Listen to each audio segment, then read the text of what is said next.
प्यारे बच्चों नमस्कार। एक बार फिर से आप सभी का डिजायर पॉइंट में बहुत बहुत स्वागत है। बच्चों अब बारी है एक्सरसाइज की। अब मैं एनसीईआरटी का एक्सरसाइज 1.1 स्टार्ट करने वाला हूं। आप पूरी तरह कॉन्सेंट्रेट रहिएगा। टॉपिक थोड़ा बोरिंग है लेकिन बोरिंग को हमें इंटरेस्टिंग बनाना है। आपको बिल्कुल फिक्र करने की जरूरत नहीं है। मैं हर एक क्वेश्चन आपको कॉन्फिडेंटली बिल्कुल आसान तरीके से आपको समझाऊंगा, पूरी तरह इसकी फीलिंग दिलवाऊंगा। तो आइए स्टार्ट किया जाए एनसीईआरटी का एक्सरसाइज 1.1, जिसका क्वेश्चन नंबर फर्स्ट ये रहा आपके सामने आपके स्क्रीन पर। सबसे पहले दोस्तों क्या करिएगा, सबसे पहले आप क्वेश्चन को प्रॉपर वे में पढ़िएगा। क्वेश्चन को प्रॉपर वे में पढ़ने के बाद उसको समझिएगा, उसकी फीलिंग लीजिएगा, तब उसके आंसर्स को लिखने के लिए कोशिश करिएगा। तो आइए क्वेश्चन पढ़ा जाए। क्वेश्चन नंबर फर्स्ट ये कह रहा है कि निर्धारित कीजिए कि निम्नलिखित संबंधों में से प्रत्येक स्वतुल्य सममित तथा संक्रामक है।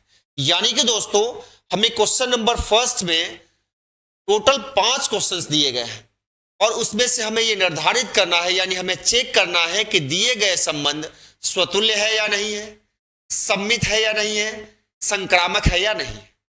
आप इन तीनों के बारे में अच्छी तरह जानते हैं कि कौन सा संबंध स्वतुल्य होता है, कौन सा संबंध सममित होता है और कौन सा संबंध संक्रामक होता है। अगर आप नहीं जानते, अगर आप में से कोई स्टूडेंट ऐसा है जो नहीं जानता है, जो प्रीवियस लेक्चर्स को नहीं देखा, तो वो अपने मोबाइल फोन में प्ले स्टोर में जाकर के डिजायर पॉइंट ऐप को डाउनलोड कर ले।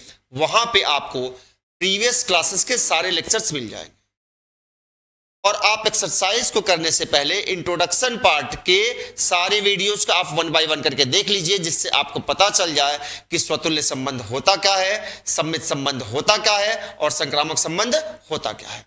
तो दोस्तों इस बात पे जरूर गौर करिएगा और जाकर के प्रीवियस लेक्चर्स जरूर देखिएगा। अब आइए मैं आता हूं क्वेश्चन पे। हमें चेक करना है कि यह संबंध स्वतुल्य है कि नहीं है, सममित है कि नहीं है, संक्रामक है कि नहीं है। क्वेश्चन नंबर फर्स्ट की मैं बात करता हूं। कह रहा है कि समुच्चय ए है। ए एक समुच्चय है जिसमें 1 से लेकर के 14 तक की प्राकृतिक संख्याएं दी गई है और इस समुच्चय में संबंध आर इस प्रकार परिभाषित है कि आर बराबर x comma y such that 3x minus y is equals to 0। तब हमें बताना है कि यह संबंध स्वतुल्य है या नहीं है, सममित है या नहीं है, या संक्रामक है या नहीं। सबसे पहले दोस्तों मैं बात करता हूं किसकी, स्वतुल्यता की। नहीं, स्वतुल्यता की बात अभी नहीं करूंगा। यहां पे सबसे पहले हम बात किसकी करेंगे, सबसे पहले हम लोग बात करेंगे, यानी ये जो संबंध की परिभाषा, संबंध की जो ये परिभाषा हमें दी गई है, यानी आर क्या है, उन सभी एक्स वाई का, उन सभी क्रमित युग्म एक्स कॉमा वाई का समुच्चय है सच दैट 3x माइनस वाई बराबर 0 है। सबसे पहले इस संबंध को हम रोस्टर विधि में लिखेंगे। रोस्टर विधि में लिखने के बाद तब हम चेक करने के कैपेबल हो जाएंगे, यानी कि हम ये चेक करने के ये काबिल हो जाएंगे कि ये स्वतुल्य है कि नहीं है, सममित है कि नहीं है, संक्रामक है कि नहीं है। तो दोस्तों इसमें क्या, इस संबंध का जो मेन रूल है, जो मेन नियम है वो ये है, यानी कि हमें दे रखा है क्या, 3x माइनस वाई बराबर 0। यानी कि आप ये कह सकते हो कि y बराबर क्या दिया है, 3x, जहां पे x और y दोनों किसके अवयव होंगे, ये समुच्चय A के अवयव होंगे। यानी इन दोनों को हमें कहां से लेना है, हमें यहां से लेना है। ठीक है, तो जरा गौर से देखिए बच्चों, गौर से देखिए। अगर मैं x की वैल्यू 1 लेता हूं, अगर x की वैल्यू मैंने 1 ले लिया तो y की वैल्यू क्या आ जाएगी, 3 इंटू 1 यानी कि 3 आ गई। ठीक है, ये 3 इसमें आ ही रहा है, ठीक आ रहा है ना। यानी कि यहां पे 1,3 का ऑर्डर्ड पेयर आर में आ जाएगा।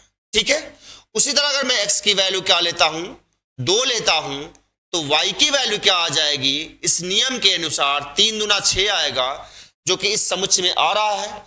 इसका मतलब कि 2,6 बिलोंग्स टू आर आ गया।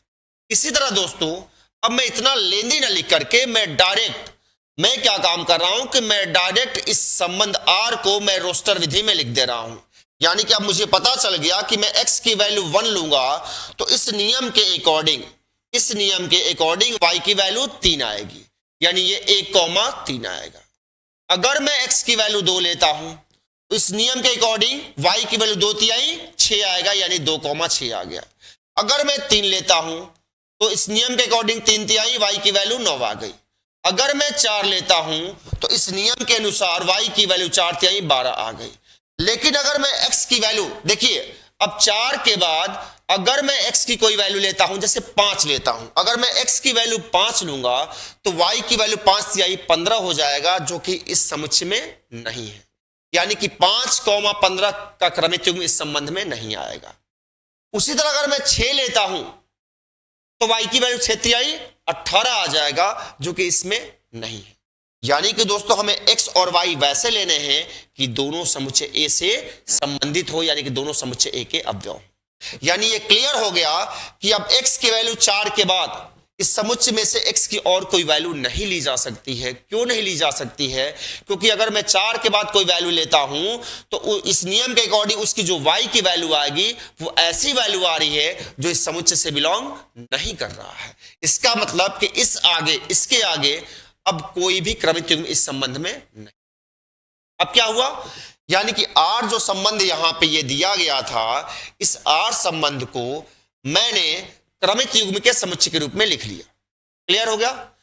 अब यहां से दोस्तों आप इस संबंध को आसानी से ये बता ले जाओगे कि ये स्वतुल्य है कि नहीं है, ये सम्मित है कि नहीं है, ये संक्रामक है कि नहीं है। तो आइए जरा सबसे पहले हम लोग बात करते हैं किसकी? स्वतुल्यता की। सबसे पहले मैं बात करने जा रहा हूं किसकी? स्वतुल्यता की। स्वतुल्यता के लिए स्वतुल्यता यानी कोई भी संबंध स्वतुल्य तभी होता है, आप जानते हो बच्चों कि कोई भी संबंध किसी दिए गए समुच्चय पे स्वतुल्य तभी होता है जब उस समुच्चय के प्रत्येक अवयव खुद से अवश्य संबंधित हो। उस समुच्चय के प्रत्येक अवयव खुद से अवश्य संबंधित हो। लेकिन दोस्तों ये क्या मैं देख पा रहा हूं, यहां पे इस समुच्चय का कोई भी अवयव खुद से संबंधित नहीं है। यानी कि यहां पे ना तो 1 1 आया है, ना तो 1 1 का क्रमिक युग्म आया है, ना तो 2 2 आया है, ना तो 3 3 आया है, ना तो 4 4 आया है। यानी कि इस समुच्चय A के कोई भी अवयव खुद से यहां पे संबंधित नहीं है। जबकि स्वतुल्य संबंध में इस समुच्चय के सारे अवयव खुद से अवश्य संबंधित होने चाहिए, एक भी अवयव छूटना नहीं चाहिए। तो इसका मतलब क्या हुआ? ये स्वतुल्य नहीं है। ये क्लियर हो गया? ये हमें फीलिंग मिल गई कि इस R संबंध में समुच्चय A का कोई भी अवयव खुद से संबंधित नहीं है। जबकि होना क्या चाहिए स्वतंत्रता के लिए कि इसके सारे अवयव, इसके हर एक अवयव खुद से अवश्य संबंधित होने चाहिए। ठीक, तो ये क्लियर हो गया स्वतुल्य नहीं है। लेकिन क्लियर तो हो गया, लेकिन हम लिखे कैसे, हम कैसे एक्सप्रेस करें, कैसे इसके स्टेटमेंट को लिखें? सबसे बड़ी प्रॉब्लम तो बच्चों के सामने यही खड़ी होती है। तो बच्चों कोई दिक्कत नहीं है, आप बिल्कुल आसान तरीके से इसका स्टेटमेंट लिख सकते हो। आप लिख दो ना भाई, कोई एक कारण बता दो, आप एक कोई कारण बता दो। आप बता दो ना कि 1, ये 1 क्या है? 1 से संबंधित नहीं है, यानी कि 1, 1 R में नहीं आया है। 1, 1 R में नहीं आया है, अतः R स्वतुल्य नहीं है। R स्वतुल्य नहीं है। क्लियर हुआ? एक कारण काफी है, सबको दिखाना कोई जरूरी नहीं है। आप किसी भी एक क्रमिक युग्म को दिखा दो कि भैया वो खुद के साथ उसका संबंध इस R में नहीं आया, इसलिए स्वतुल्य नहीं है। ठीक, वैसे तो इसमें से कोई भी अवयव खुद से संबंधित नहीं। ठीक है, कोई दिक्कत? चलिए अब दोस्तों मैं बात करता हूं किसकी? अब मैं बात करने जा रहा हूं सम्मितता की। सम्मित संबंध के बारे में बात करने जा रहा हूं, सम्मितता के लिए। ठीक है, इसके बारे में अगर मैं बात करूं तो सम्मित संबंध के लिए दोस्तों आप जानते हो कि कोई भी संबंध सम्मित कब होता है? जब उस संबंध में आए हुए प्रत्येक क्रमिक युग्म के उल्टा मौजूद हो, तब जाके वो संबंध क्या होता है? सम्मित होता है। लेकिन अगर एक भी क्रमिक युग्म का उल्टा मौजूद नहीं होगा तो वो संबंध सम्मित नहीं होता है। तो आइए चेक किया जाए कि क्या इस संबंध में आए हुए सभी क्रमिक युग्मों के उल्टा मौजूद है। आइए जरा, 1, 3 आया है क्या? 3, 1 कहीं आया है क्या? भाई 1, 3 का उल्टा तो 3, 1 होगा ना? आया है क्या? नहीं आया है। एक भी क्रमिक युग्म का उल्टा मौजूद नहीं हुआ तो वह संबंध सम्मित नहीं होगा। कारण कैसे लिखा जाएगा? लिख दीजिए यही कारण, यही लिखिए भाई। आप लिख दीजिए कि चूंकि 1, 3 बिलोंग्स टू R, ये तो R में आया है, लेकिन 3, 1 does not belongs to R, ये आर में नहीं आया है, अतः आप लिख दीजिए कि आर क्या है, आर सम्मित नहीं है, आर सम्मित संबंध नहीं है। बात समझ आई या नहीं आई, क्लियर हुआ।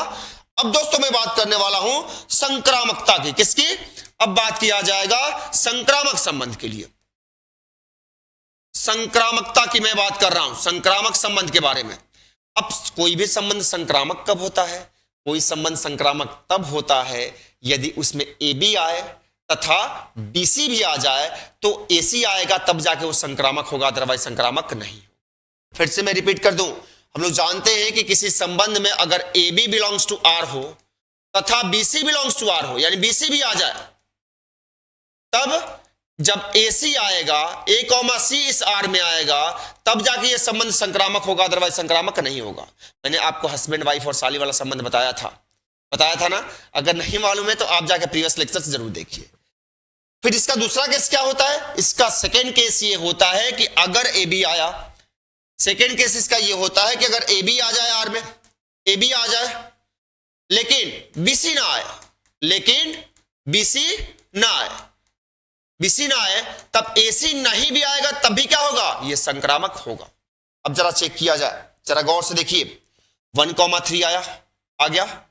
अब जरा चेक किया जाए कि जैसे ये 3 से समाप्त हो रहा ना, ये क्रमिक युग्म 3 से समाप्त हो रहा है, क्या इस संबंध में 3 से प्रारंभ होने वाले और कोई क्रमिक युग्म है क्या, चेक किया जाए। तो आइए जरा चेक किया जाए, ये तो 3 से स्टार्ट नहीं हो रहा, लेकिन हाँ ये 3 से स्टार्ट हो रहा है, ठीक। यानी ये हो गया दोस्तों, ये क्या हुआ, ए हुआ, ये क्या हो गया, बी आ गया, अब तब ये क्या हुआ, बी हुआ, और ये क्या हुआ, सी आया, यानी ए बी आ गया, बी सी आ गया। अब क्या आना चाहिए, अब क्या आना चाहिए भैया, ए सी आना चाहिए। ए बी आया, बी सी आया, तो अब इसके बेस पे क्या, ए सी आना चाहिए। यहां पे ए सी का मतलब क्या, यहां पे ए सी का मतलब 1,9, ए की वैल्यू 1, सी की वैल्यू 9, यानी कि इस संबंध में अब 1,9 को आना चाहिए, तभी ये जाकर संक्रामक होगा। लेकिन क्या 1,9 कहीं आया है क्या, यानी कि संबंध में एक भी क्रमिक युग्म के साथ एक भी क्रमिक युग्म के लिए ए बी आ गया, बी सी आ गया, ए सी नहीं आया, तो संक्रामक नहीं होगा। तो यहां पर कारण क्या लिखा जाएगा, यहां मैं कारण लिखूंगा कि चूंकि 1,3 आर में आ गया, 1,3 आ गया, उसके बाद 3,9 भी आ गया है, 3,9 भी आ गया है, लेकिन आगे हमारे सामने समस्या क्या है कि 1,9 इस आर में बिलोंग नहीं कर रहा है। इसका मतलब मैं क्या लिखूंगा, इसका मतलब लिखूंगा कि अतः आर संक्रामक नहीं है, आर संक्रामक नहीं है। आई थिंक बच्चों बात समझ में आ गई। यानी कि फाइनली एक्सरसाइज 1.1 के क्वेश्चन नंबर फर्स्ट का फर्स्ट क्वेश्चन ना तो स्वतुल्य है, ना तो सम्मित है, और ना ही संक्रामक है। उम्मीद है बच्चों आपको इस पहले क्वेश्चन का सॉल्यूशन समझ में आया हो। अब हम लोग कहां मूव करेंगे, क्वेश्चन नंबर नेक्स्ट की ओर, यानी क्वेश्चन नंबर फर्स्ट का सेकेंड पार्ट देखेंगे। ये रहा क्वेश्चन नंबर फर्स्ट का सेकंड पार्ट, वही काम, वो पहला क्वेश्चन था, थोड़ा सा मैंने उसमें प्रॉपर टाइम दिया, और बच्चों में प्रॉपर टाइम दूंगा क्वेश्चन को सॉल्व करवाने में, मैं आपको प्रॉपर टाइम दूंगा। अगर आपको थोड़ा सा इसको स्पीड में देखना है तो आप वहां से मीन्स अपने मोबाइल फोन में जो प्लेइंग स्पीड है उसको आप बढ़ा लीजिएगा और तब आसानी से देख लीजिएगा। वैसे मेरा प्रयास यही है कि हर एक बच्चे को ये चैप्टर अच्छे से समझ में आ जाए, एक एक बच्चा कमजोर से कम, मेरा यही मुहिम ही है कि हर एक कमजोर बच्चा भी इस चैप्टर को पढ़ने के कैपेबल हो जाए। ठीक है, आगे मूव करता हूं। सबसे पहले क्वेश्चन पढ़ा जाए। क्वेश्चन कर रहा है कि प्राकृतिक संख्याओं के समुच्चय n में, यानी ये संबंध r प्राकृतिक संख्याओं के समुच्चय n में r परिभाषित है। संबंध किससे परिभाषित है, प्राकृतिक संख्याओं के समुच्चय n पर। आर की परिभाषा क्या दी गई है, आर की ये परिभाषा है, इसको मैं यहां पे नोट डाउन कर रहा हूं, जरा गौर से देखिएगा। आर ऐसे दिया गया है कि आर उन सभी क्रमिक युग्मों x, y का समुच्चय है सच दैट, यहां पे y बराबर क्या है, x प्लस 5 है, यानी कि हर क्रमिक युग्म का दूसरा अवयव पहले अवयव से 5 बड़ा होगा। ठीक है, तथा एक चीज और दिया गया है, बोला गया कि x इज लेस देन 4 होगा। x क्या होगा, 4 से छोटा होगा। और x और y एक्चुअल में होंगे क्या, x और y दोनों क्या होंगे, प्राकृतिक संख्या होंगे, क्योंकि ये संबंध किस पे परिभाषित किया गया है, प्राकृतिक संख्या के समुच्चय पे परिभाषित किया गया। तो बच्चों ये तो क्लियर है। एक बात तो आपको क्लियर हो गई कि यहां पे x इज लेस देन 4 कर रहा है, यानी x की वैल्यू क्या क्या लिया जा सकता है, 1, 2 और 3 लिया जा सकता है। ठीक, यहां पे y के लिए रूल क्या दिया है, यहां पे सीधी सी बात है कि यहां पे y बराबर क्या दिया गया है, x प्लस 5। अगर मैं x की वैल्यू 1 लेता हूं, जरा गौर से कि मैं यहां पे इस r को अब मैं क्रमित युग्मों के समुच्चय के रूप में लिख रहा हूं, जरा गौर से देखिएगा। अगर मैं x की वैल्यू 1 लूं तो इस रूल के अकॉर्डिंग y की वैल्यू क्या होगी, 6 होगी। बिल्कुल सही भैया, 1 भी प्राकृतिक संख्या है, 6 भी प्राकृतिक संख्या है, क्योंकि ये दोनों वैल्यू प्राकृतिक संख्या होनी चाहिए, तभी इस r संबंध में इनका क्रमित युग्म बनेगा, अदरवाइज नहीं बनेगा, ध्यान रखिएगा। अगर मैं x की वैल्यू 2 लेता हूं तो y की वैल्यू 2 प्लस 2 प्लस 5 7, 2,7 हो गया। अगर मैं x की वैल्यू 3 लेता हूं तो y की वैल्यू क्या हो गई, 5 3 8।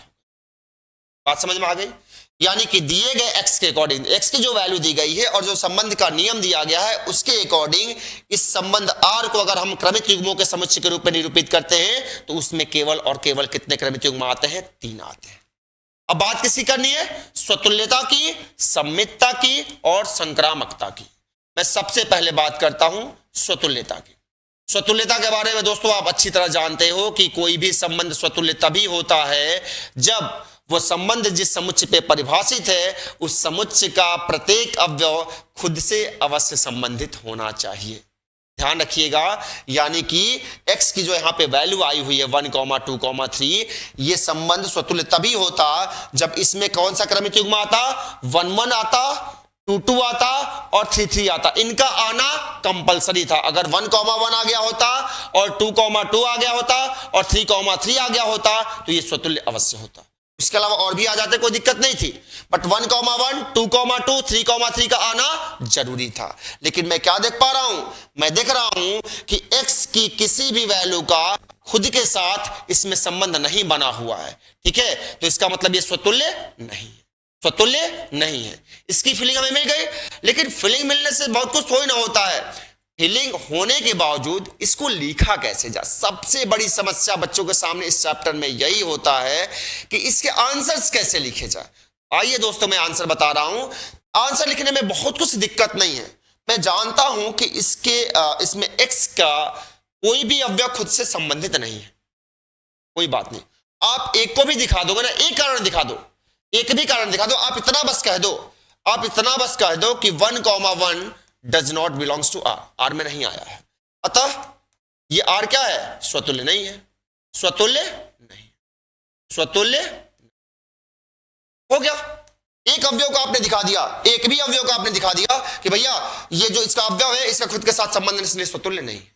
अगर और बेहतर ढंग से आप लिखना चाहते हैं तो इस बात को आप ऐसे भी लिख सकते हैं, क्योंकि यहां पे मैं क्या देख पा रहा हूं, यहां पे मैं देख रहा हूं कि यहां पे x की किसी भी वैल्यू का खुद के साथ संबंध नहीं है। तो आप इसके लिए एक बात और यहां लिख सकते हैं। अगर और बेहतर ढंग से लिखना चाहते हैं तो आप ऐसे लिख दीजिए ना कि चूंकि x does not belongs to r, for every x belongs to, domain इसका क्या है, डोमेन आप इसका n कह सकते हो, या ये छोड़ दीजिए, ये आपको शायद कंफ्यूज करे, मत लिखिए, इतना भी लिख देंगे तो काम चल जाएगा, आप इतना लिख देंगे तो काम चल जाएगा। ठीक है, x does not belongs to r, अतः r स्वतुल्य नहीं है, अतः r स्वतुल्य नहीं है।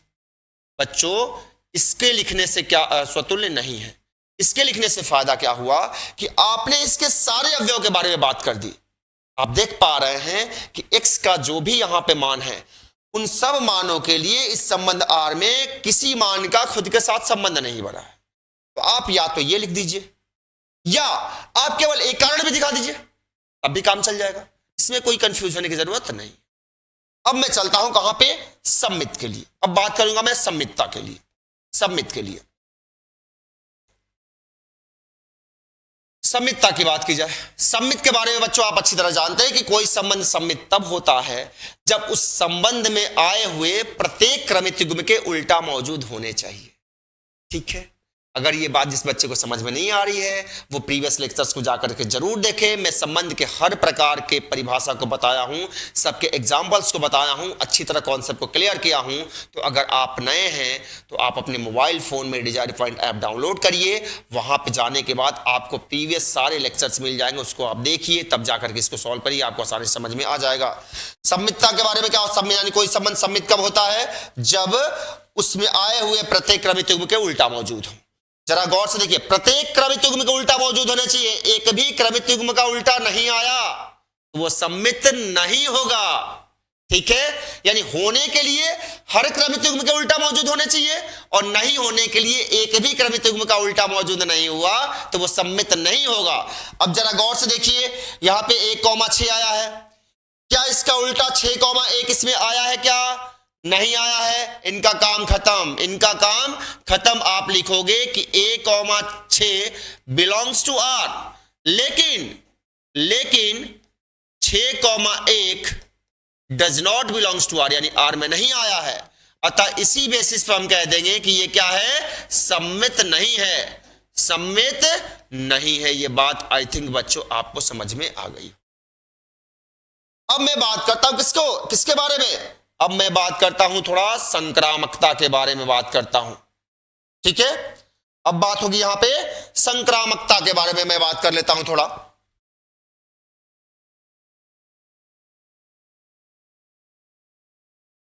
सा जगह ले लो, उसके बाद बच्चों अच्छे से आपको समझ में आ जाएगा। ठीक है, मैं बात कर लेता हूं संक्रामकता के बारे में। अब कोई संबंध संक्रामक कब होता है? कोई संबंध संक्रामक तब होता है, आप अच्छी तरह जानते हैं, कि जब क्या हो? A B belongs to R हो। ए बी, मैं संक्रामकता के बारे में बात कर रहा हूं, संक्रामकता।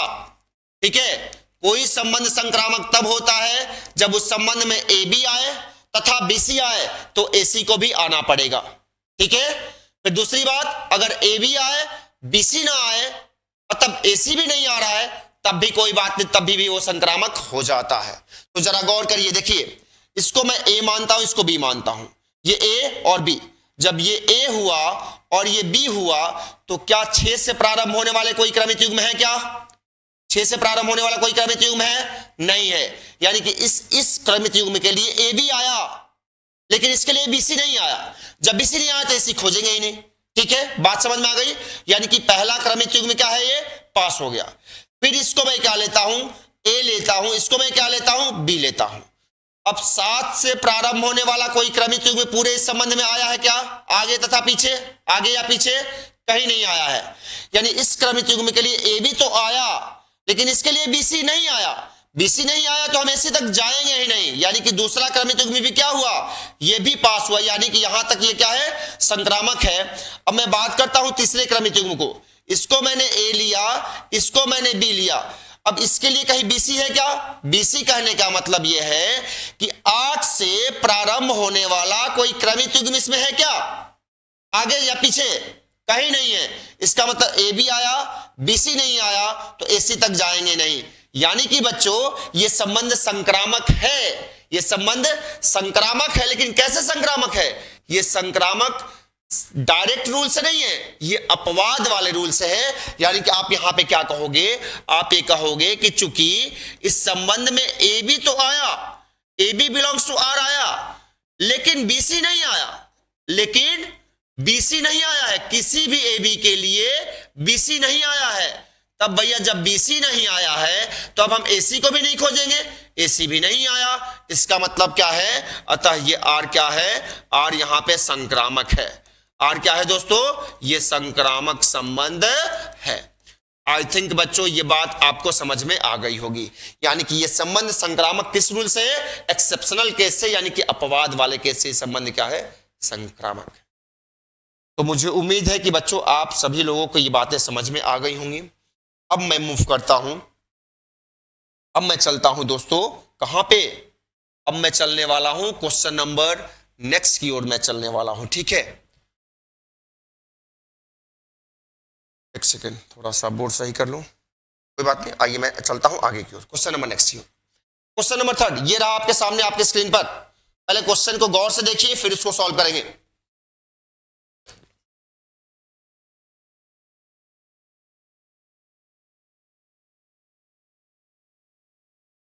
क्वेश्चन नंबर पहले का तीसरा क्वेश्चन कर रहा है कि हमें एक समुच्चय ए दिया गया है जिसके अवयव 1 2 3 4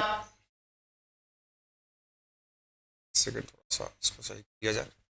हाँ, क्वेश्चन में हमें एक समुच्चय ए दिया गया है जिसके अवयव 1 2 3 4 5 6 है तथा इस समुच्चय पे आर संबंध परिभाषित किया गया है। आर बराबर आर उन सभी क्रमित युग्मों x कॉमा y का समुच्चय होगा सच दैट जहां पे y भाज्य है x से, y भाज्य है x से, ठीक है, और x और y दोनों कहां से आएंगे, x और y दोनों समुच्चय A के अवयव होंगे, ठीक है। तो हमें बताना है कि यह संबंध R स्वतुल्य है कि नहीं है, सम्मित है कि नहीं है, संक्रामक है कि नहीं है। आइए, तब तक हम स्वतुल्य, सम्मित या संक्रामक नहीं बता पाएंगे जब तक इस संबंध को हम लोग क्रमित युग्मों के समुच्चय के रूप में न लिख लें, ठीक है। आइए जरा, मेन रूल क्या है बच्चों, यहां पे मेन जो कहानी में ट्विस्ट है, मेन जो नियम दिया गया है वो कह रहा है कि y भाज्य है x से, यानी कि इस R में जितने भी क्रमित युग्म x, y आएंगे वो वही x y आएगा जहां पे क्रमित युग्म का दूसरा अवयव पहले अवयव से क्या हो, विभाज्य हो, यानी कि उससे दूसरे अवयव में पहले अवयव से पूरी तरह भाग लग जाए, ठीक है। तो आइए जरा इस R को मैं रोस्टर फॉर्म में लिखता हूं। अगर मैं x की वैल्यू 1 लेता हूं, x की वैल्यू मैंने 1 लिया, तो मैं जानता हूं कि 1 से 1 में भी यानी कि खुद में भाग लग जाएगा, तो 1,1 आया। फिर 1 का किस में भाग लगेगा, 2 में लग जाएगा। फिर 1 का 3 में, मींस 1 का 3 में भाग लगेगा, 1 का 4 में भाग लगेगा, 1 का 5 में भाग लगेगा, 1 का 6 में भाग लगेगा। यानी कि अगर x की वैल्यू मैं 1 लेता हूं, तो यहां पे अगर मैंने x की वैल्यू 1 लिया, तो यहां पे वो सारी वैल्यूज इस समुच्चय में से वो सारे अवयव आएंगे जो 1 से पूरी तरह विभाजित हो रहे हों। तो जरा बताइए, 1 से विभाजित होता है, आ गया। 2 भी 1 से विभाजित होता है, ये भी आया। 3 भी 1 से विभाजित होता है, ये भी आया। वैसे ये भी आया, ये भी आया, ये भी आया। अब मैं x की वैल्यू 2 लेता हूं। अब मैंने क्या काम किया, मैंने x की वैल्यू 2 लिया। अगर मैं x की वैल्यू 2 लेता हूं तो मैं जानता हूं कि 2 से 2 में भाग लग जाता है, यानी कि 2,2 भी आ गया, ठीक है। इस रूल के अकॉर्डिंग अगर मैं x की वैल्यू 2 लिया तो यहां पे कौन कौन से संख्या इसमें से आएंगे, जो इस 2 से, यानी जो यहां जो 2 आ रहा है उससे जो जो विभाज्य हो। तो 2 से 2 भी विभाज्य होता है, 2 से 3 विभाज्य नहीं होता, यानी कि 2,3 नहीं आएगा, लेकिन 2,4 आएगा और उसी तरह 2,6 आएगा। सिमिलरली बात बच्चों अब आपने समझ लिया होगा। अब यहां पे मैं 3 लेता हूं तो 3 से 3 विभाज्य होगा और 3 से 6 विभाज्य होगा। उसी तरह अगर मैं 4 लेता हूं तो 4 से, अगर मैं क्या लेता हूं, अगर मैं 4 लेता हूं, अगर मैं 4 लेता हूं तो 4 से 4 विभाज्य होगा और 4 से और कोई विभाज्य होने वाला नहीं है। अगर मैं क्या ले लूं, अगर मैं 5 लेता हूं, 5 से केवल 5 विभाज्य होगा और कोई नहीं होगा। अगर मैं 6 लेता हूं तो 6 से केवल 6 विभाज्य होगा। तो आई थिंक बच्चों ये बात आपको अच्छी तरह समझ में आ गई होगी।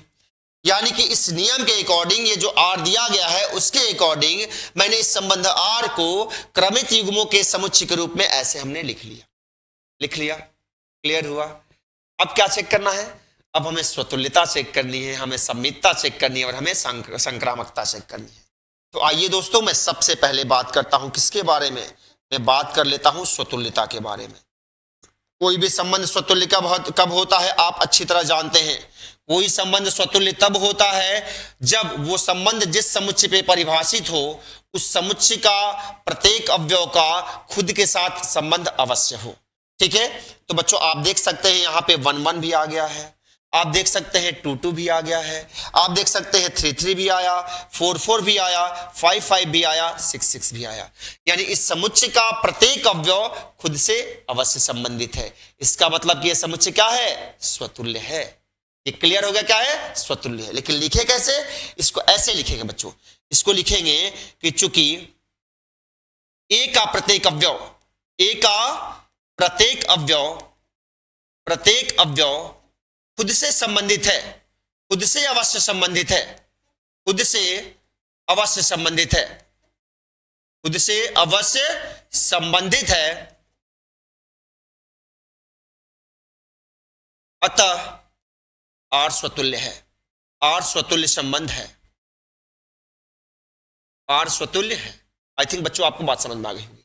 बच्चों ये बिल्कुल मैं सामान्य भाषा लिखा हूं, इसको थोड़ा सा और बेहतर ढंग से अगर आप लिखने का प्रयास करें, क्योंकि बच्चों आप स्टेटमेंट लिखने की कोशिश करिए। मैं प्रयास करूंगा कि हर छोटे क्वेश्चन से आपको स्टेटमेंट लिखना सिखा दूं। इस चैप्टर में सबसे बड़ी समस्या स्टेटमेंट को लिखना होता है, ठीक। इसीलिए मैं यहाँ पे जहां मौका आ रहा है वहां पे मैं चाह रहा हूं कि आपको लिखना सिखा दूं। इसी चीज को बच्चों आप चाहो तो ऐसे लिख सकते हो, ऐसे मतलब आप यही लिखिएगा बट आप लिखना सीख जाइए। आप इसको ऐसे भी लिख सकते, कह सकते हो कि चूंकि x, x belongs to r, ये किसका सिंबल है? फॉर एवरी वैल्यू या फॉर ऑल वैल्यू, यानी प्रत्येक मान के लिए। ये प्रत्येक मान के लिए क्या सिंबल है? प्रत्येक x बिलोंग्स टू a। कहने का मतलब ये हुआ कि इस a के प्रत्येक x के लिए, यानी इस a के हर x के लिए, यानी हर अवयव के लिए उसका खुद के साथ संबंध इस r में आ रहा है। अतः r क्या है? स्वतुल्य संबंध है। r स्वतुल्य संबंध है। बात समझ आई? इस सिंबल का मतलब क्या हुआ कि x, x belongs to r for every x belongs to a, यानी समुच्चय a के प्रत्येक x के लिए x, x इस r में, यानी इस संबंध r में आ रहा है, यानी हर x का खुद का संबंध इस r में आ रहा है। तो r क्या है? स्वतुल्य। तो बच्चों ऊपर वाले, पहले तो आप ऊपर वाला ही लिखने सीखिए, लेकिन जब आपको लिखने आ जाए तो आप इस नीचे वाले को लिखने का प्रयास करिएगा, क्योंकि क्लास 12th लेवल में इस टाइप का स्टेटमेंट आप लिखेंगे तो ज्यादा बेहतर होगा, आपका टाइम बचेगा, ठीक है। तो स्वतुल्यता के बारे में बात हो गई। अब दोस्तों मैं बात करता हूं सम्मितता के बारे में, सम्मित संबंध के बारे में। सम्मित के बारे में हम जानते हैं कि कोई भी संबंध सम्मित कब होता है? किसी संबंध के सम्मित होने की अगर मैं बात कर लूं तो कोई संबंध सम्मित तब होता है जब उसमें आए हुए प्रत्येक क्रमित युग्म के उल्टा मौजूद होने चाहिए। जितने भी क्रमित युग्म आए हैं उनके उल्टा मौजूद होने चाहिए, तब जाके वो संबंध सम्मित होगा, अदरवाइज वो संबंध सम्मित नहीं हो, ठीक है। अगर एक भी क्रमित युग्म का उल्टा मौजूद नहीं हुआ तो वो संबंध सम्मित नहीं होगा। आइए जरा गौर करिए, देखा जाए 1 1 आया, 1 1 का उल्टा 1 1, चलिए इसका उल्टा तो खुद हो गया। 1 2 आया, 1 2 का उल्टा क्या होना चाहिए? 2 1। अब जरा चेक करिए पूरे इस संबंध में जितने क्रमित युग्म आए हैं उनमें आप चेक करिए कि क्या 1 2 का उल्टा 2 1 आया है क्या? कहीं 2 1 दिख रहा है आपको? कहीं 2 1 दिख रहा है? नहीं दिख रहा है, नहीं दिख रहा है भैया। यानी अगर एक भी क्रमित युग्म का उल्टा नहीं आया तो वो संबंध सम्मित नहीं होगा, ध्यान रखिएगा। यानी आपको कारण मिल गया है, आपको एक बहाना मिल गया है। बहाना क्या मिल गया? आप लिख दो यहां पे कि चूंकि 1 2 बिलोंग्स टू r है, लेकिन इसका उल्टा 2 1 does not belongs to r है, यानी कि इस r में नहीं आ रहा है। अतः आप इसी बेसिस पे, इसी आधार पे आप कह सकते हो कि r सम्मित नहीं है, r सम्मित नहीं है। आई थिंक बच्चों आपको ये बात अच्छी तरह समझ में आ गई। स्वतुल्य के बारे में हमने चेक कर लिया कि संबंध स्वतुल्य है लेकिन सम्मित नहीं है। अब मैं बात करता हूं किसका? संक्रामकता के बारे में। अब संक्रामकता के बारे में हम अच्छी तरह जानते हैं। मैं यहां पे संक्रामक संबंध के बारे में स्टेटमेंट लिख दे रहा हूं। संक्रामकता के बारे में हम अच्छी तरह जानते हैं कि कोई भी संबंध संक्रामक तब होता है जब इसके 2 केसेस होते हैं। पहला केस ये होता है कि अगर ए बी आ गया और बी सी भी आ गया, तब अगर ए सी आता है तो वो संक्रामक होगा और ए सी नहीं आएगा संक्रामक नहीं होगा। ये तो पहला केस हुआ। दूसरा केस ये होता है कि अगर ए बी आ जाए लेकिन बीसी ना आए, तब हम एसी को खोजेंगे ही नहीं, तब हम क्या कहेंगे कि तब भी ये संक्रामक है। यानी कि ए बी आ जाए और बीसी ना आए तब भी क्या होगा? ये संक्रामक होगा। तब एसी तक हम जाएंगे ही नहीं, ठीक है। तो आइए जरा चेक किया जाए। देखिए 1 1, देखिए इस 1 1 में इस क्रमित युग्म का पहला अवयव ए का काम करेगा, दूसरा अवयव बी का काम करेगा। ए बी 1 से स्टार्ट होने वाला कोई और है क्या? बिल्कुल, ये ए बी, तो ये बी और सी, ठीक है। ए बी और ये बी सी। तो ए सी इसके लिए क्या होगा? इसके लिए ठंडे दिमाग से सोचिएगा कि इन दोनों क्रमित युग्मों के लिए ए सी 1 2 ही होगा ना, 1 2 ही होगा ना। तो यही क्रमित युग्म फिर से ए सी का काम भी कर जाएगा। दोस्तों एक ही क्रमित युग्म एक से अधिक चीजों का काम कर सकता है। तो फिर से गौर से देखिए, ये ए बी आया और जिससे ये खत्म हुआ उसी से स्टार्ट होने वाला क्रमित युग्म ये है, तो ये ए बी और ये बी सी। तो इसके लिए एसी क्या होगा? 1 2 होगा। तो 1 2 तो है ना, 1 2 इसमें आया ही है। यानी कि इसके लिए एसी क्या होगा 1 2 होगा, और 1 2 तो यही है ना, यही एसी का काम कर गया। यानी चलो भैया ये क्रमित युग्म पास हो गया। फिर जरा देखिए ये 1 1 आया, तो इसके लिए इसको भी एक बार हमें बीसी मानना पड़ेगा। अब आप कहोगे कि सर आपने इस एबी तो आपने बीसी इसको मान लिया, अब मानने की जरूरत क्या है? मानने की जरूरत है बच्चों, बिल्कुल है, क्योंकि ये 1 से खत्म हो रहा है, फिर से ये 1 से स्टार्ट हो रहा है, तो ये ए बी माना जाएगा, तो फिर से ये बी सी माना जाएगा। तो इसके लिए एसी क्या होगा 1,3, यही एसी का भी काम कर गया। ठीक है, उसी तरह बच्चों इस ए बी के लिए एक बार बी सी इसको भी मानना पड़ेगा, क्योंकि 1 से ये खत्म हुआ, 1 से स्टार्ट हुआ, तो भाई ए बी बी सी, इसके लिए एसी 1 4 होगा, यही एसी का काम कर गया। उसी तरह ये भी पास हो गया, ये भी उसी तरह हो जाएगा, ए बी बी सी, फिर एसी यही हो जाएगा। फिर इसके लिए भी ये ए बी, ये बी सी, और इनके लिए एसी क्या होगा 1,6, तो यही एसी का काम कर गया। यानी कि ये सारे क्या हो गए? पास हो गए। इन सारे नहीं, ये पहला वाला क्रमित युग्म सबके साथ क्या हुआ? इस क्रमित युग्म के लिए ए बी आया, बी सी आया और एसी भी आ रहा है, ये संक्रामक हो गया। इसी तरह दूसरा भी चेक किया जाएगा 1,2 यानी ये ए ये बी। अब जरा बी से चेक करिए स्टार्ट होने वाला, बिल्कुल ये बी और ये सी। अब कहोगे सर आपने 2 को तो बी माना, इस 2 को आप सी को मान रहे हो। बच्चों अगर ये बी हुआ तो उस क्रमित युग्म का दूसरा अवयव उसके लिए क्या होगा? सी होगा। तो ये क्या आया, यहां गौर से देखिएगा, ये ए बी और ये बी सी, तो इसके लिए एसी क्या होगा? इसके लिए एसी 1,2 ही होगा ना, तो एसी के लिए तो यही काम कर गया, फिर से ये एसी के लिए काम कर गया, तो ये क्या हो गया? एसी हो गया। बात समझ आ रही है? सिमिलरली ए बी, अब इसको देखिए बी सी, एसी क्या होगा? एसी क्या होगा भैया 1,4, चेक करा जाए आगे पीछे कहीं भी 1,4 आया है क्या? बिल्कुल आया है, पास हो गया। बच्चों संक्रामक बहुत टफ काम होता है। ए बी, अब ये देखिए बी सी, इसके लिए एसी क्या होगा 1,6 आया है क्या? बिल्कुल 1,6 आया है, पास हो गया। ठीक, आगे बढ़ो। अब 1,2, इस ए बी के लिए कहीं और बीसी दिख रहा है क्या? कहीं और 2 से स्टार्ट होने वाले क्रमित युग्म दिख रहे हैं क्या? नहीं दिख रहे हैं, यानी ये भी पास हो गया। उसी तरह ये देखिए अब जल्दी 1,3, 3 से स्टार्ट होने वाला क्रमित युग्म है क्या? बिल्कुल है। ये ए बी हुआ तो ये बी सी हुआ, तो इसके लिए एसी क्या चाहिए 1,3, यही एसी काम कर गया। ये ए बी ये बी सी, इसके लिए एसी क्या होगा 1,6 आया, ये पास हो गया भैया ये भी। इसकी बात करें 1,4 ए बी और 4 से स्टार्ट होने वाला ये बी सी, ए बी ये बी सी, तो इसके लिए एसी 1 4 ही होगा, 1 4 यही एसी काम कर गया।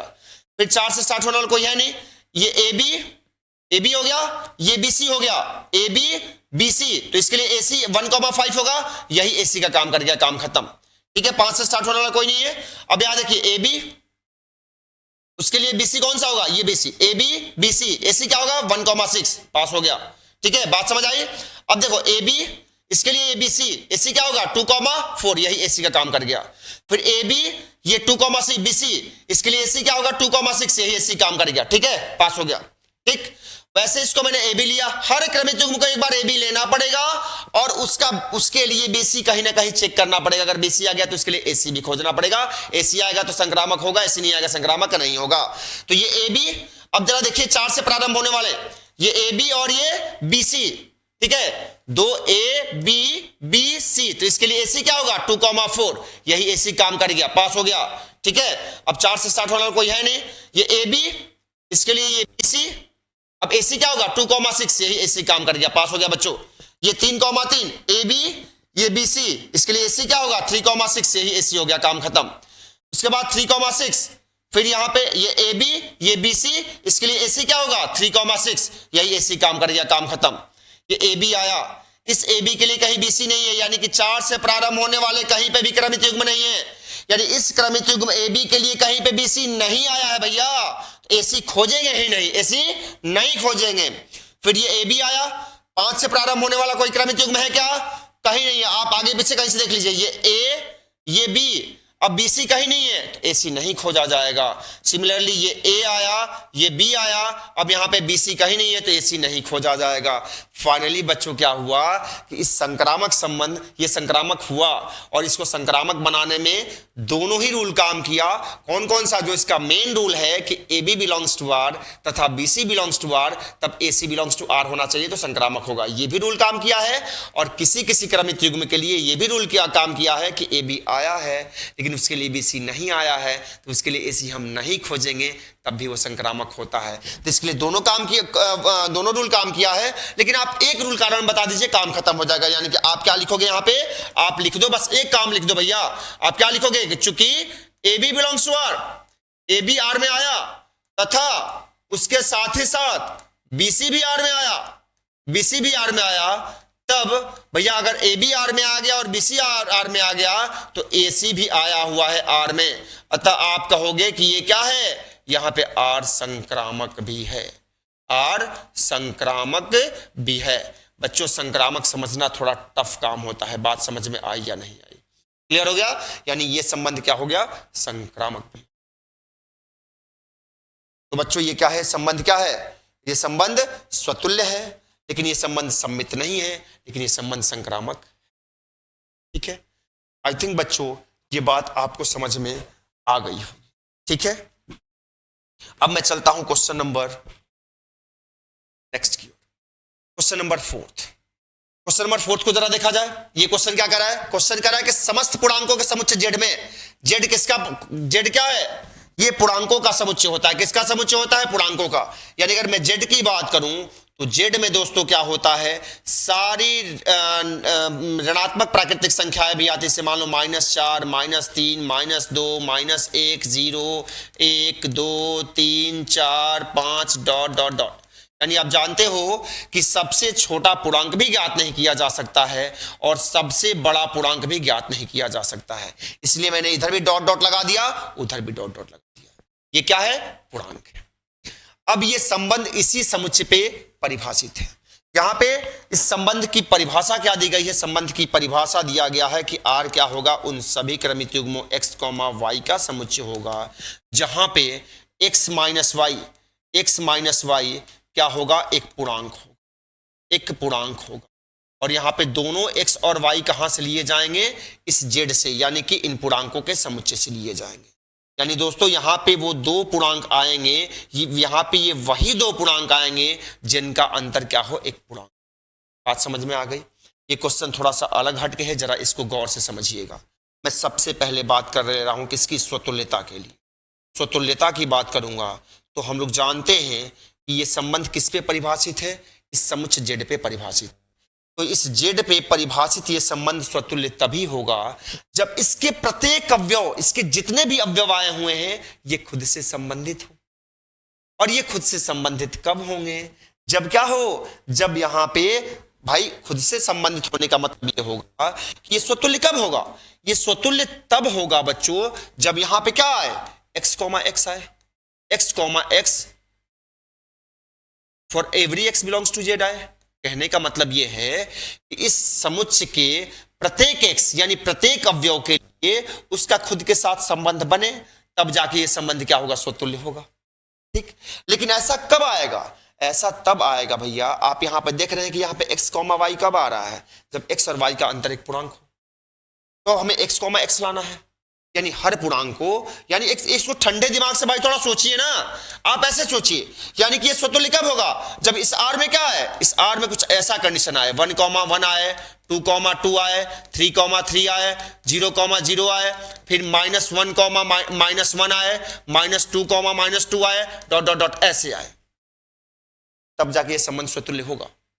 डॉट डॉट इसलिए लगाया है क्योंकि ये अपरिमित समुच्चय है, इसमें ढेर सारे अवयव है, इसलिए मैंने डॉट डॉट लगा दिया है। ठीक, तो ये स्वतुल्य तब होता जब ये संबंध आएगा। और ये ऐसे कब आएंगे? जब इन दोनों का अंतर क्या हो? एक पूर्णांक हो। इन दोनों का अंतर एक पूर्णांक हो, इन दोनों का अंतर एक पूर्णांक हो। ऐसा क्यों? ऐसा क्योंकि यहां पे दिया गया भाई। तो दोस्तों हम जानते हैं कि 1 - 1 क्या होता है? 0 होता है, जो कि एक पूर्णांक होता है। 2 - 2 क्या होता है? 0 होता है, जो कि एक पूर्णांक है। 3 - 3 क्या होता है? 0 होता है, जो एक पूर्णांक है। 0, 0 क्या होता है? 0 है, यानी कि एक पूर्णांक है। -1 -1 क्या आएगा? 0 आएगा, जो कि एक पूर्णांक है।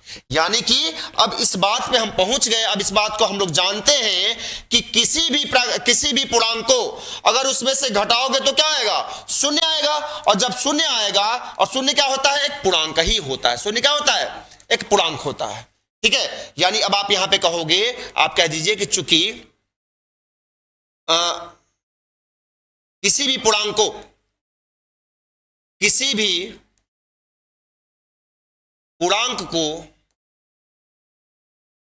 खुद से घटाने पर 0 प्राप्त होता है। 0 प्राप्त होता है, जो एक पूर्णांक है। इसका मतलब क्या हुआ? इसका मतलब हुआ कि अतः इसमें क्या होगा? इस संबंध R में x, x आएगा। किसके लिए? प्रत्येक x बिलोंग्स टू z के लिए। अतः क्या हुआ भैया? अतः R स्वतुल्य संबंध है। क्लियर हुआ? R स्वतुल्य है। ठीक, अब मैं बात करता हूं किसके? सममित के लिए। किसकी बात करूंगा? सममित के लिए। सममित में क्या होगा? जरा गौर से सोचिएगा, सोचिए, फीलिंग लीजिए। जब तक आप फीलिंग नहीं लोगे बच्चों, काम नहीं चलने वाला है। स्वतुल्य, अब सममित के बारे में बात होगी। सममित के बारे में बात कर रहा हूं। अब आप जानते हो कि कोई संबंध सममित कब होता है? जब उस संबंध में प्रत्येक क्रमित युग्म का उल्टा मौजूद होना चाहिए। बिल्कुल भाई, एक बात समझो, एक बात जरा समझिए। अगर मैं लेता हूं, देखो, अगर मैं यहां ज्ञात करूं 2 - 1, 2 - 1 बराबर 1 आया। ये क्या है? एक पूर्णांक है। अगर मैं 1 - 2 ज्ञात करूंगा तब भी तो -1 ही आएगा, नहीं? ये भी तो एक पूर्णांक है कि नहीं है? यानी कि दोस्तों बात क्या है यहां पे? बात यहां पे ये है कि हम जानते हैं, हमने मान लिया, हमने यहां माना x, y इस R में आया। जब R में आया, इसका मतलब क्या हुआ? इसका मतलब ये हुआ कि x - y एक पूर्णांक है ना भाई? बताइए, अगर मैंने मान लिया कि इस संबंध R में x, y का एक क्रमित युग्म आया, तो आने का मतलब क्या है? यहां पे इसका मतलब यह है कि इन दोनों का अंतर एक पूर्णांक है। भैया, जब इन दोनों का अंतर एक पूर्णांक है तो हम ये भी जानते हैं, हम तब यह भी जानते हैं कि क्या जानते हैं भाई? हम यह भी जानते हैं कि अगर मैं y - x ज्ञात करूं तब भी क्या आएगा? एक पूर्णांक ही आएगा, क्योंकि पूर्णांक धनात्मक ऋणात्मक दोनों होते हैं ना। इसमें से किसी भी 2 अवयव को लेकर अंतर ज्ञात करो ना भाई, आप इसी 2 को ले लो। 1 - 5 बराबर -4 आया, ये पूर्णांक है। और 5 - 1 करोगे, इसको बदलोगे तब भी तो 4 आएगा, ये भी तो एक पूर्णांक है। तो क्रम बदलने से कोई गड़बड़ होने वाला नहीं है, बस उत्तर में धनात्मक और ऋणात्मक का अंतर आएगा। और आप जानते हो धनात्मक संख्या भी पूर्णांक है और ऋणात्मक संख्या भी पूर्णांक ही है यहां पे। ठीक है, तो इसका मतलब क्या? ये पूर्णांक ही है। जब ये पूर्णांक है, इसका मतलब क्या हुआ? इसका मतलब ये हुआ ना, जब यहां पे y - x भी एक पूर्णांक आ गया तो y, x भी तो R में आएगा कि नहीं आएगा? अगर x, y आया, y, x आया कि नहीं आया? आया ना। बस बच्चों अब आप लिख दो ना, अब आप लिख दो यहां पे, आप यहां पे लिख दो कि चूंकि x, y, जितने भी x, y इस R में आएंगे, तब उन सभी x, y के लिए y, x भी इस R में आएगा। ठीक है, अतः ये क्या है? अतः R सममित संबंध है दोस्तों। क्या है? सममित। ठीक, बात समझ आ गई? अब इसी तरह मैं संक्रामकता की बात करता हूं संक्रामकता की। संक्रामकता में मैं आगे की ओर चलता हूं, जरा गौर से देखिएगा। मैं बात करने वाला हूं संक्रामकता की। संक्रामक में आप जानते हो कि अगर AB आ गया और BC आ गया तो AC को आना पड़ेगा। मान लो बच्चों, मैंने मान लिया, यहां पे मैं मान ले रहा हूं, मैंने माना भैया कि यहां पे A, B belongs to R आया तथा B, C भी बिलोंग्स टू R आ गया। अरे भाई एक बात तो जरा समझो, एक बात की फीलिंग तो लो यहां से। अगर मान लो बाबू, मान लो यहां से मैंने एक काम कर रहा हूं, यहां गौर से देखिएगा। मैं यहां पे क्या ले लिया? मैंने यहां पे ले लिया 4,2। 4,2 R में आ गया। क्यों आ गया? क्योंकि 4 - 2 का अंतर 2 होता है, जो एक पूर्णांक है। तथा मैंने ले लिया यहां पे 2,5। ये क्यों ले लिया? क्योंकि 2 और 5 का अंतर भी एक पूर्णांक है। 4 और 2 का अंतर 2 आया जो एक पूर्णांक है। 2 और 5 का अंतर -3 आया जो कि एक पूर्णांक है। तो भैया तब 4 और 5 का अंतर भी हम ज्ञात करेंगे तब भी तो एक पूर्णांक ही आएगा ना, कि नहीं आएगा? आएगा ना। तो मैं क्या देख पा रहा हूं कि जितने ए बी लूंगा और अगर उस ए बी के लिए बी सी आएगा, यानी ए और बी का अंतर पूर्णांक है और बी और सी का भी अंतर पूर्णांक है, तो ए और सी का अंतर भी पूर्णांक होगा, क्योंकि दोस्तों दो पूर्णांकों का अंतर एक पूर्णांक ही होता है। दो पूर्णांकों का अंतर एक पूर्णांक ही होता है। बात समझ आ रही है ना? आइए जरा इसी बेसिस पे मैं बता रहा हूं कि मैं अब इसको मैथ की भाषा में लिख रहा हूं कि माना A B belongs to R तथा B C belongs to R. जब A B belongs to R आया, जब ए बी आर से बिलोंग कर रहा है, इसका मतलब कि ए माइनस बी एक पूर्णांक होगा, होगा ना? बताओ, ठीक। और जब B C belongs to R आ रहा है, इसका मतलब क्या हुआ कि बी और सी भी क्या है, एक पूर्णांक ही है ना। ठीक है बच्चों, दिख नहीं रहा है? दिख रहा है या नहीं दिख रहा है? नहीं दिख रहा है तो मैं ठीक है, ध्यान रखिएगा। ठीक ठीक। अब जरा बताओ, ये आपका समीकरण नंबर 1 हो गया और ये समीकरण नंबर 2 हो गया। हमारा टारगेट क्या है? हमारा टारगेट है कि अगर ए बी आर में आया है और बी सी आर में आया है तो हमें दिखाना है कि ये ए सी भी आर में आएगा। लेकिन कब आएगा? जब ए और सी का अंतर एक पूर्णांक। अब दोस्तों देखो, इन दोनों समीकरणों को जोड़ो, इन दोनों को आप जोड़ो, दिखाता हूं कि ए और सी का अंतर पूर्णांक कैसे होता है। देखते रहिए। समीकरण 1 तथा 2 को जोड़िए। जब आप इन दोनों को जोड़ोगे, जब इन दोनों को आप जोड़ोगे बच्चों, तो क्या आएगा? a minus B plus B minus C बराबर राइट हैंड साइड में क्या आया? पूर्णांक प्लस पूर्णांक, पूर्णांक प्लस पूर्णांक। ठीक, इसको आप जोड़ोगे तो minus B plus minus cancel हो गया। a माइनस सी बराबर पूर्णांक प्लस पूर्णांक, पूर्णांक ही आएगा ना। पूर्णांक प्लस पूर्णांक, पूर्णांक ही आ गया। बताओ ए सी भी एक पूर्णांक आया कि नहीं आया? आ गया ना, आ गया ना। आपने माना क्या था? आपने ये माना था कि A B belongs to R है। ठीक, आपने माना था B C belongs to R है। अब हमारा टारगेट क्या था कि हम अब दिखाएं कि ए सी भी बिलोंग्स टू आर है। लेकिन कब दिखा पाते? जब ए और सी का अंतर पूर्णांक हो। देखो दोस्तों, मैं यहां ला दिया हूं कि ए और सी का अंतर पूर्णांक है। यानी अब आप लिखोगे कि चूंकि A comma B belongs to R है तथा यहां पे B comma C belongs to R है, तब बच्चों हम किस रिजल्ट पे पहुंच पा रहे हैं कि A comma C also belongs to R है। अतः हम क्या कहेंगे? अतः कहेंगे कि आर क्या है? एक संक्रामक संबंध है, एक संक्रामक संबंध है, संक्रामक संबंध है। इस तरह बच्चों आपको इस क्वेश्चन का सॉल्यूशन आई थिंक अच्छे से समझ में आ गया होगा। मैंने इसके स्वतुल्यता को भी चेक कर लिया, सम्मितता को भी चेक कर लिया और संक्रामकता को भी चेक कर लिया। मुझे उम्मीद है कि आपको इसके इन सारे क्वेश्चंस के सॉल्यूशन समझ में आ रहे होंगे। एक बात मैं आपसे ये कहना चाहूँगा कि अगर इसके सॉल्यूशंस आपको समझ में आ रहे हैं तो अगर आप चैनल पे नए हैं तो चैनल को सब्सक्राइब कर लीजिएगा और वीडियो को लाइक और शेयर ज़रूर करिएगा, ताकि आपके साथ साथ आपके जितने भी दोस्त हैं, जितने भी आपके पढ़ने वाले बच्चे हैं, आपके साथ पढ़ने वाले बच्चे हैं, उन सभी बच्चों को इसका लाभ मिल सके।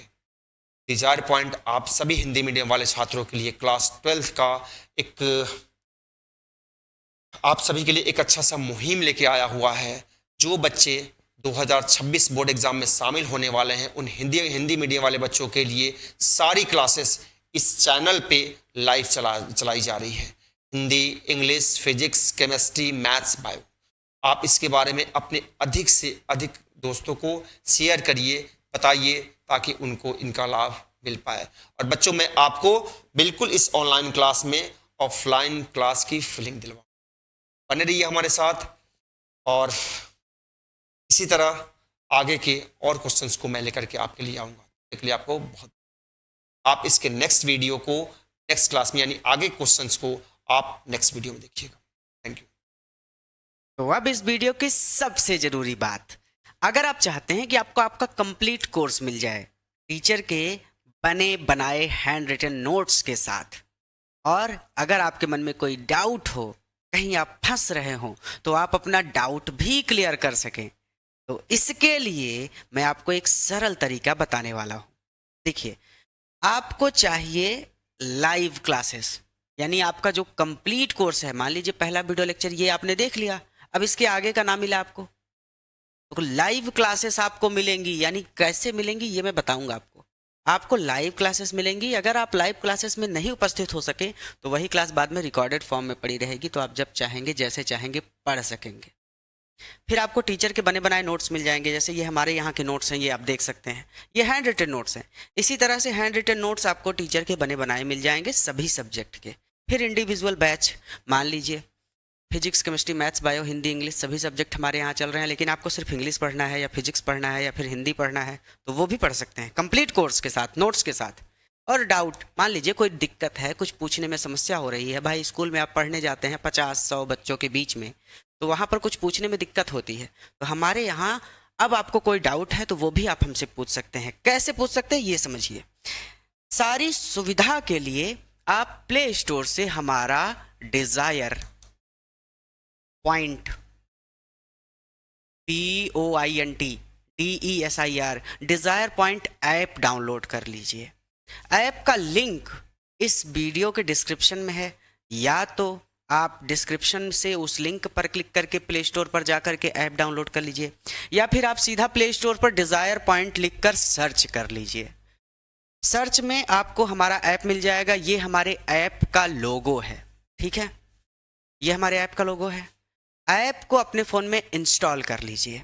ऐप को अपने फ़ोन में इंस्टॉल करने के बाद आपको ऑप्शन मिलेगा लॉगिन या रजिस्टर का। तो ध्यान दीजिए, अगर आप पहली बार ऐप पर आए हैं तो आप रजिस्टर करेंगे, यानी आप उसमें अपना नाम, नंबर, एड्रेस, जो पूछे सारी सुविधा उसमें दी हुई है, कौन कौन सी चीज़ें पूछनी है वो सारी चीज़ें वहाँ पर लिख के आ जाएगा। जो पूछे आपसे, आप सारी डिटेल्स भर के अपना अकाउंट बना के रजिस्टर कर लीजिए। और हाँ, ध्यान रखिएगा, जो आपका यूज़र नेम हो, यूज़र नेम में तो आप अपना मोबाइल नंबर भी डाल देंगे तब भी चल जाएगा। यूज़र नेम और आपका मोबाइल नंबर और आपका पासवर्ड और किस ईमेल से आपने लॉगिन किया है, ठीक है, ये सारी चीज़ें आप जब उसमें डालिएगा तो ये कहीं लिख कर रख लीजिएगा ताकि आप कभी भूलें ना। तो जैसे ही ऐप पर आप रजिस्टर कर लेंगे तो ऐप पर आपको लाइव क्लासेस भी मिल जाएंगी, रिकॉर्डेड क्लासेस भी मिल जाएंगी, नोट्स भी मिल जाएंगे, इंडिविजुअल बैचेस भी मिल जाएंगी और डाउट सेशन भी मिल जाएंगे। हाँ, अगर कोई दिक्कत है अभी भी तो ये हमारा नंबर है 9129 28 63 65। इस नंबर पर आप हमें कॉल कर सकते हैं। फीस से रिलेटेड या फिर डाउट से रिलेटेड या फिर क्लास से रिलेटेड कोई भी दिक्कत है, कहीं भी आप फंस रहे हैं, कहीं भी कोई समस्या आ रही है, आप मुझे इस नंबर पे कॉल कीजिएगा। ये नंबर स्क्रीन पर नीचे भी चल रहा है, आप इस नंबर पर मुझे कॉल कीजिएगा, मैं आपकी पूरी मदद करूंगा।